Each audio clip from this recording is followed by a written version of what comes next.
Hey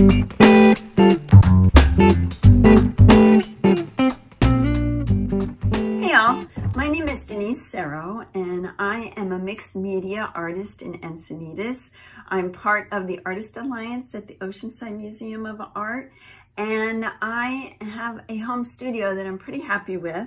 Thank goodness over this last year it's been really great because not only am I working at home, which I do like, I'm able to create videos for my YouTube channel, and I teach classes here on Zoom from my home studio every week. So live classes. So I kind of got to figure out my setup, and I have done that with the minimal of techie stuff as I possibly can. So I want to share with you what I do and kind of take a little bit of the mystique and the worry out of, if I want to do this thing, I've got to buy all this equipment, I have to know all this stuff. You don't really, it's not that hard to do, and once you get the hang of it, it's really easy. So I am going to walk you through what I do and what the little tips and tricks that I have to keep it simple. And so let's get started with that. Okay, first I'm going to start with a little studio tour of my studio at home. And I've been fortunate enough to, we live in a very small home, but I've taken over the living room as my studio. There's only two of us here, so it works out really well. But this is my 10-foot table that I have in the middle of the room, and it gives me plenty of space to work on projects, several projects at the same time. At this end of the table is where I do all my video. You can see up at the top there's a board with a phone on it.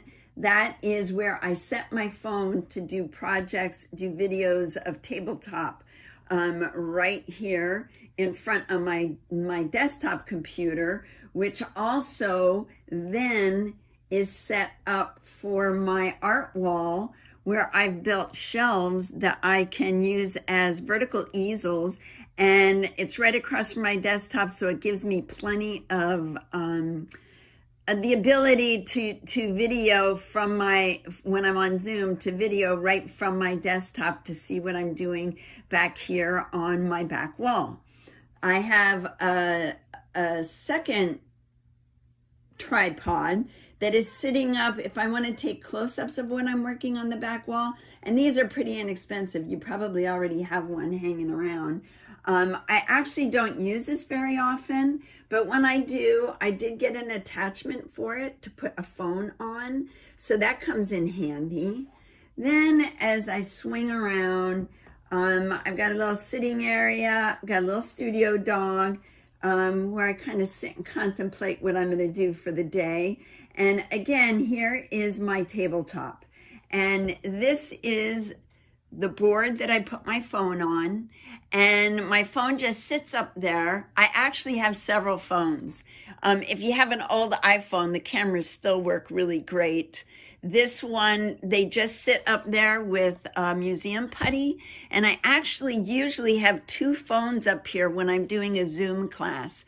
One is signed in as an attendee so that what I'm doing on my desktop shows up in the class on the Zoom desktop. The other phone just strictly is videoing what's going on my desktop. So that works out really good. Works out really well for me. Now, to see the kind of ugly side of the studio, and there's always background stuff that's not so pretty. This is my favorite thing. It's a new tripod, and it's tall. And the reason that I wanted a tall tripod is if you do a tripod on your desktop or that clamps to your desktop, anytime you bump, drop something, set something down on your desktop, your tabletop usually will shake.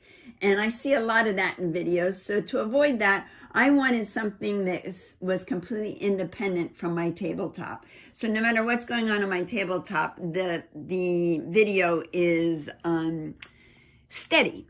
So what I've done up here on the tripod, you can see a conglomeration of a couple different clamps that I have going on. Let me see if I can circle around. I have that piece of board, and it's about a 3-inch by maybe about 1.5 inches. It probably is a 3/4 inch, but it really is only 1.5 inches. I just have that clamped down to the top of my tripod, and then it extends out to the board where my phone sits. And I also am able to hang an extension cord so my phones can be plugged in. The classes that I teach are 3 hours, so I don't want to run out of battery on my phone. And it's a pretty cool setup. This bag is the weight to keep the tripod stable, and I just filled it with a bunch of magazines, so that was cheap. And once again, there you go. It's a pretty sweet little setup with very little. I didn't spend a lot of money on it. I did buy lights, I think for that little set of lights, and these are also on tripods, and they will be floor standing as well. The little light set only cost, I think, like $42, and there's 2 of them. One lights my tabletop and one lights me.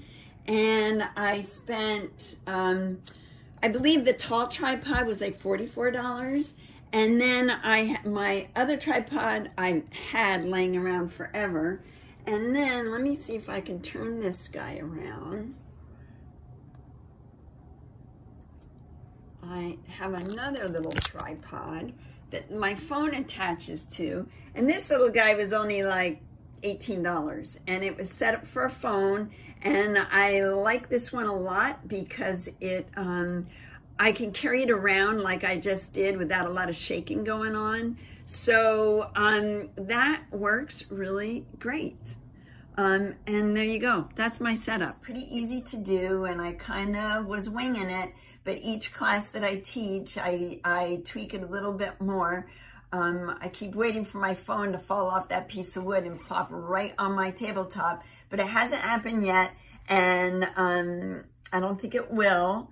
So keeping my fingers crossed, knocking on my wooden art table. And if you've been thinking about doing a video, it's easy. It really is easy, and it's really good to get comfortable with it. Because that's what we're doing now. We're watching videos, we're making videos. It's kind of fun. It's a whole nother creative expression that you might get a kick out of. And really, like I say, YouTube is free. It's free advertising. People will find you. I have people that sign up for my classes because they've seen something I did on YouTube. So I encourage you to do it. Simple setup, and make it happen. Best to all of us in 2021.